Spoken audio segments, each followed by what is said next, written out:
عبید اللہ ابن عمر سے روایت ہے، فرماتے ہیں کہ میری عشاء اور فجر کی نماز کبھی جماعت سے نہ رہی تھی۔ ایک رات میرے ہاں کچھ مہمان آ گئے جن میں مشغولیت کی وجہ سے میری عشاء کی نماز جماعت سے جاتی رہی۔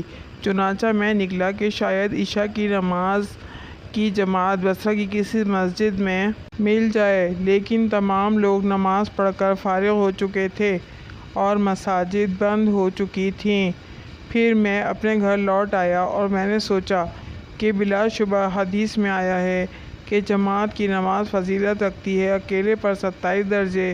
تو میں نے عشاء کی نماز کو 27 مرتبہ پڑھا اور خواب میں کیا دیکھتا ہوں کہ میں ایک ایسی جماعت کے ساتھ ہوں کہ جو گھوڑوں پر سوار ہوں اور ہم مقابلہ کرتے ہیں ایک دوسرے سے، اور میں بہت ہانکتا ہوں اپنے گھوڑے کو لیکن وہ نہیں مل سکتا ان کو۔ پھر ان میں سے کسی ایک نے کہا کہ نہ تھکا تو اپنے گھوڑے کو، کیونکہ نہ مل سکے گا تو ہم کو۔ میں نے کہا کیا وجہ ہے؟ اس نے کہا اس لیے کہ ہم نے عشاء کی نماز جماعت سے پڑھی ہے اور تو نے نہیں، اس لیے تو ہم سے نہیں مل سکے گا۔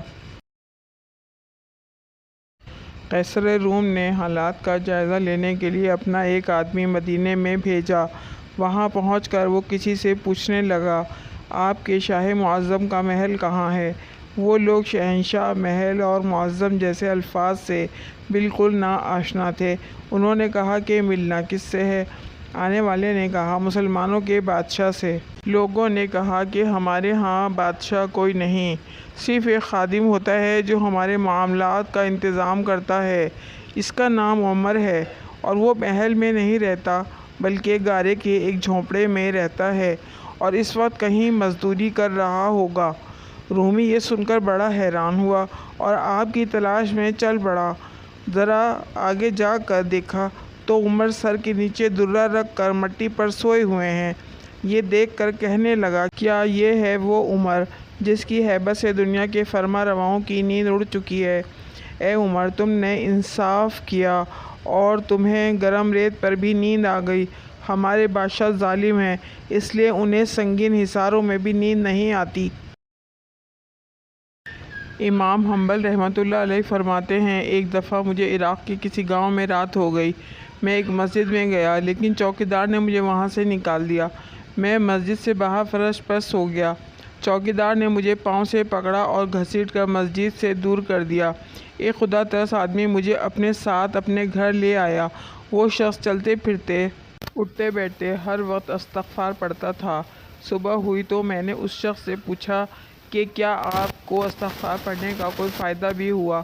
اس نے جواب دیا جی ہاں، میری ہر دعا قبول ہوئی سوائے اس کے کہ میری ملاقات امام احمد بن حنبل سے ہو جائے۔ میں نے کہا میں ہی احمد بن حنبل ہوں اور تم دیکھو کہ مجھے کیسے گھسیٹ کر تمہارے پاس لایا گیا ہے۔ حضرت شیخ شبلی رحمۃ اللہ علیہ نے فرمایا کہ میرا ایک ہمسایہ فوت ہو گیا تھا۔ میں نے اسے خواب میں دیکھا اور اس سے پوچھا کہ تیرے ساتھ اللہ نے کیا معاملہ کیا؟ اس نے جواب دیا، حضرت آپ کیا پوچھتے ہیں؟ بڑے بڑے خوفناک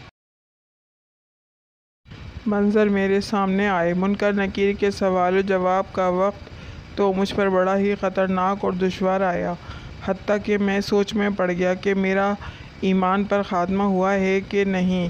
ان کو مجھ سے کہا گیا کہ دنیا میں تیری زبان بیکار رہی تو اس وجہ سے تجھ پر یہ مصیبت آئی ہے۔ پھر جب عذاب کے فرشتوں نے مجھے مارنے کا قصد کیا تو کیا دیکھتا ہوں کہ میرے اور ان فرشتوں کے درمیان ایک نوری انسان حائل ہو گیا جو کہ نہایت حسین، جمیل تھا اور اس کے جسم میں پاک سے خوشبو مہکتی تھی۔ منکر نکیر کے سوالات کے جوابات وہ مجھے پڑھاتا گیا اور میں فرشتوں کو جواب دیتا گیا اور میں کامیاب ہوتا گیا۔ پھر میں نے اس نوری انسان سے پوچھا کہ آپ کون ہیں؟ اس نے جواب دیا، میں تیرا وہ درود پاک ہوں جو تو نے دنیا میں اللہ تعالیٰ کے پیارے حبیب صلی اللہ علیہ وآلہ وسلم پر پڑھا۔ اب تو فکر نہ کر، میں تیرے ساتھ ہی رہوں گا، قبر میں، حشر میں، پل صراط پر، میزان پر، ہر مشکل مقام پر تیرے ساتھ رہوں گا اور تیرا مددگار رہوں گا۔